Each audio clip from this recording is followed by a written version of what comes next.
সাকিবে পড়লেন কেন? আমি who is Sakib Khan, who is Sakib Khan, why? Listen, entirely in my career, just as I am an outsider and I'm going back to my country, so there I am working right now and I'm visiting, so I don't want to create any controversy, so please, yeah. আমি ওনার বিশাল fan. আমি ওনাকে ওনার যখন স্বপ্নের ভালোবাসা, তারপরে স্বপ্নের পৃথিবী, ওনার প্রথম প্রথম সিনেমা অনন্ত ভালোবাসা, হ্যাঁ। সো আমি জানি ওনাকে চিনি। তারপরে স্বপ্নের বাসর।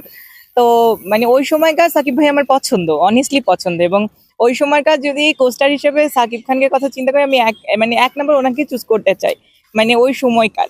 এখন উনি ওনার জায়গা থেকে উনি গ্লোবাল সুপারস্টার হওয়ার চেষ্টা করছেন এবং উনি বাংলাদেশের সিনেমাটাকে এত বছর ধরে রেখেছেন। সো এখন আমার যেটা মনে হয়, ওনার আরো এক্সপেরিমেন্ট করা উচিত, অনেকের সাথে কাজ করা উচিত। তো যেটা উনি করছেন, দেশে দেশে বাইরে করছেন। আর আসলে আমি বুঝি না এই বিষয়টা নিয়ে আসলে কি বলা উচিত। এখন যেহেতু দেশের বাইরেই কাজ করছি বা দেশে এসেছি, আমার কথা হচ্ছে যে বড় পর্দা ছোট পর্দা বুঝি না। কাজ, গঠনমূলক চরিত্র, ভালো একটা গল্প, ভালো একটা চরিত্রে আমাকে যেই প্রান্তে থেকে ডাকবে, আমি যদি আমার সেই যোগ্যতাটুকু থাকে এবং তারা যদি মনে করে, আমি অবশ্যই কাজ করবো। অফকোর্স নিজের যোগ্যতা দিয়ে ওঠা উচিত এবং নিজের কাজকে ফোকাস করে নিজের কাজকে প্রায়োরিটাইজ করা উচিত। এখন আপনি যেই কনটেক্সটে কথা বলছেন, আমি তো অনেকদিন দেশের বাইরে, আমি আসলে কনটেক্সটগুলি বুঝতেও পারছি না।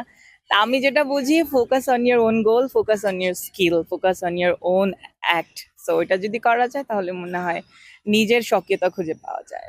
ভালো কাজ হলে অবশ্যই দেখি, হ্যাঁ। ভালো ভালো কাজ ইদানিং বছর দুয়েক ধরে আমাদের দেশে তো খুব ভালো ভালো সিনেমা রিলিজ হচ্ছে এবং দেশের বাইরেও রিলিজ হচ্ছে। সো ভালো সিনেমা, হ্যাঁ, অনেকেরই দেখি, সময় পেলেই দেখি। আমি সিনেমার মানুষ না এবং সিনেমার মানুষের বিষয় নিয়ে কথা বলার মতো মনে হয় না আমার এখনো সেই যোগ্যতা তৈরি হয়েছে। সো যারা সিনেমার মানুষ, এ প্রশ্ন তাদের করেন। আমি তো বাইরের মানুষ, আমার টোটালি আউটসাইডার। দেশে এসেছি কয়েকদিনের জন্য, আমি আবার কয়েকদিন পরে চলে যাবো। সো আমার নিজের কাজ। আচ্ছা, আপনি এই যে লুকটা, এটা তো আমরা যদি বাঙালি হিন্দু মেয়েদের আসলে এই লুকটা কি করে?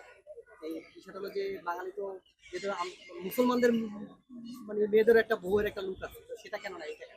ওই যে বললাম, ব্যতিক্রম। ব্রাইডাল হলেই তো সবাই আমাদের দেশি মেয়েদেরকে যেভাবে দেখে সেভাবেই দেখতে পছন্দ করে। সো আমি মানুষটা যেহেতু ব্যতিক্রম এবং আমার আমার সবসময় চেষ্টা থাকে আমি কিছু ডিফারেন্ট করব।